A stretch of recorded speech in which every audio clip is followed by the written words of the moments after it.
پر اطمینان جب انسان کو ہو جاتا، میرا رب اللہ ہے، ربی اللہ، انسان کے لیے نہ کوئی کھٹکا، نہ کوئی خطرہ، نہ کوئی خوف، نہ کوئی حزن۔ جو کچھ ہو رہا ہے کس کے اذن سے ہو رہا ہے؟ اللہ کے اذن سے۔ اللہ کے اذن کے بغیر پتا تک نہیں ہلتا۔ یہ کوئی اندھا بہرا مادہ نہیں ہے جس سے مجھے کوئی خوف ہو۔ اندھا بھینسا چلا آ رہا ہو اس سے تو ڈرنے کا ہر انسان کو ڈرنا چاہیے، نہ معلوم کس کو ٹکر مار دے۔ لیکن نہیں، اس کائنات کو چلانے والا ایک سمیع و بصیر خدا ہے، وہ جو میرا دوست ہے، میرا ولی ہے۔ اللہ ولی الذین آمنوا یخرجہم من الظلمات الی النور۔ اللہ اہل ایمان کا ولی ہے، ساتھی ہے، پشت پناہ ہے، مددگار ہے، حمایتی ہے۔ بتائیے جسے یقین ہو جائے کہ اللہ میرا مددگار، اللہ میرا محافظ، اللہ میرا پشت پناہ، اللہ میرا حمایتی، اس کے لیے کوئی خوف ہوگا؟ اس سے کوئی ڈر ہوگا؟ میں مثال دیا کرتا ہوں ایک بہت سادہ پنجاب کے دیہات کی۔ تو بڑا چودھری ہے اور کوئی غریب کسان ہے۔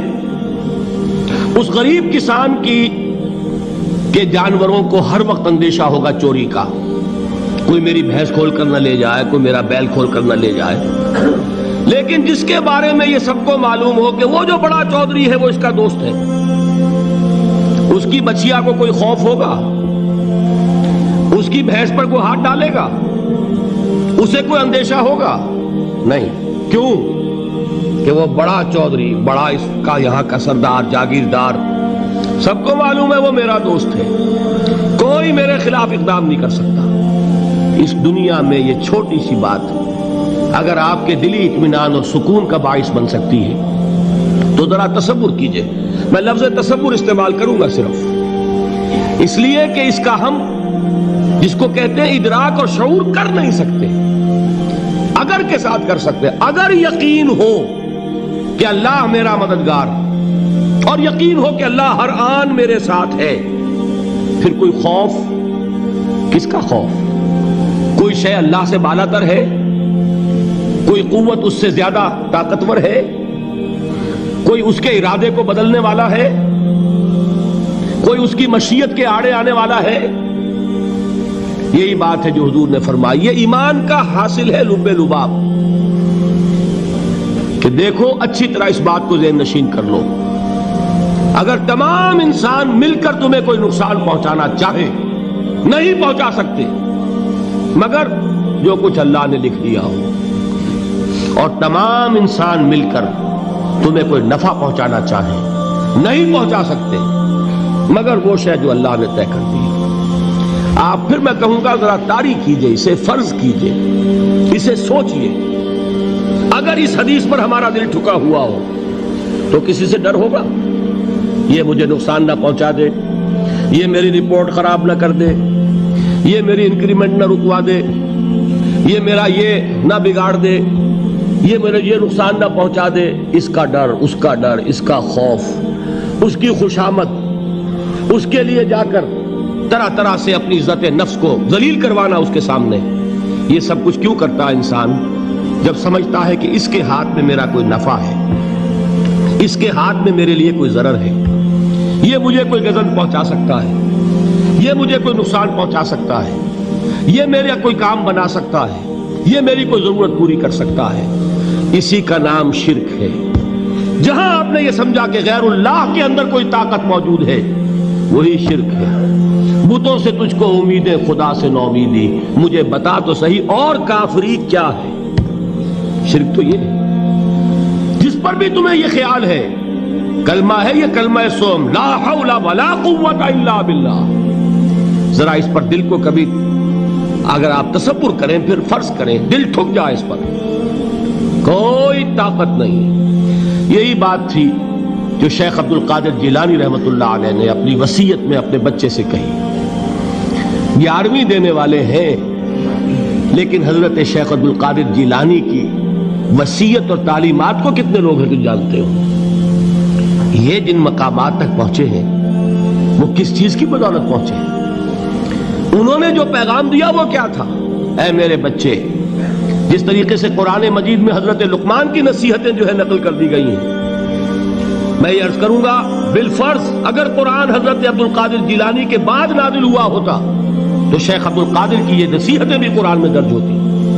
اتنی اونچی نصیحتیں ہیں۔ اے میرے بچے، اس حقیقت کو ذہن نشین کر لے، لا فاعل فی الحقیقت ولا مؤثر الا اللہ۔ اس کائنات میں نہ کوئی فاعل حقیقی ہے نہ مؤثر حقیقی ہے سوائے اللہ کے۔ کسی شے میں کوئی تاثیر نہیں اگر اللہ نہ چاہے۔ آگ جلا نہیں سکتی اگر اللہ نہ چاہے، پانی ڈبو نہیں سکتا اگر اللہ نہ چاہے، زہر ہلاک نہیں کر سکتا اگر اللہ نہ چاہے، کوئی چیز فائدہ نہیں پہنچا سکتی اگر اللہ نہ چاہے۔ تو در در پہ کیوں سر جھکاتے ہو؟ در در پر کیوں جبیں سائی کرتے ہو؟ سب کے سامنے کیوں ہاتھ پھیلاتے ہو؟ ایک اللہ سے مانگو، ایک اللہ کے سامنے زمین پر اپنی جبین رکھو۔ لا فاعل فی الحقیقت ولا مؤثر الا اللہ۔ نظر آتا ہے ہمیں کہ پانی پیاس بجھا دیتا ہے، پیاس بجھانے کی صلاحیت پانی میں نہیں ہے، اللہ کے اذن سے۔ کھانا بھوک مٹا دیتا ہے، بھوک مٹانے کی صلاحیت کھانے میں نہیں ہے، اذن رب میں۔ دیکھیے یہی یقین تھا حضرت موسیٰ علیہ السلام کا واقعہ یاد کیجئے۔ سامنے سمندر آ گیا ہے، قوم دیکھتی ہے پیچھے کہ گرد و غبار کا طوفان ہے۔ معلوم ہوا کہ فرعون اپنے لشکر سمیت آ گیا ہے۔ لشکر جب چلتا تھا تیز رفتاری کے ساتھ تو گرد و غبار کا جو طوفان اٹھتا تھا اس کا تصور کیجئے، اور لمحہ بلمحہ وہ قریب آ رہا ہے۔ پوری قوم نے کیا کہا؟ اے موسیٰ انا لمدرکون، اے موسیٰ ہم کو پکڑے گئے۔ قرآن مجید نے تو یہاں وہ باتیں نہیں لکھی ہیں، لیکن تورات میں یہ درج ہے کہ بنی اسرائیل جھگڑنے لگے، دست و گریبان ہو گئے موسیٰ کے ساتھ۔ موسیٰ ہمیں یہاں مروایا لا کر، اس سے تو ہم ہی بہتر تھے، وہاں کھانے کو ملتا تھا، زندگی تو تھی، بیگار ہم کر رہے تھے، موت تو نہیں تھی۔ اب جو کچھ ہوگا اس کا تصور کرو، جس طریقے سے ہمارے ٹکڑے اڑائے جائیں گے۔ تو لڑ رہے ہیں حضرت موسیٰ علیہ السلام سے، یہ تورات کی تفصیل ہے۔ قرآن میں صرف اتنا آیا ہے، پریشان ہو کر انہوں نے کہا انا لمدرکون، موسیٰ ہم تو پکڑے گئے۔ اس وقت موسیٰ کا جواب کیا ہے؟ کلا ان معی ربی سیہدین، نہیں، میرے ساتھ میرا رب ہے، وہ راستہ دے گا۔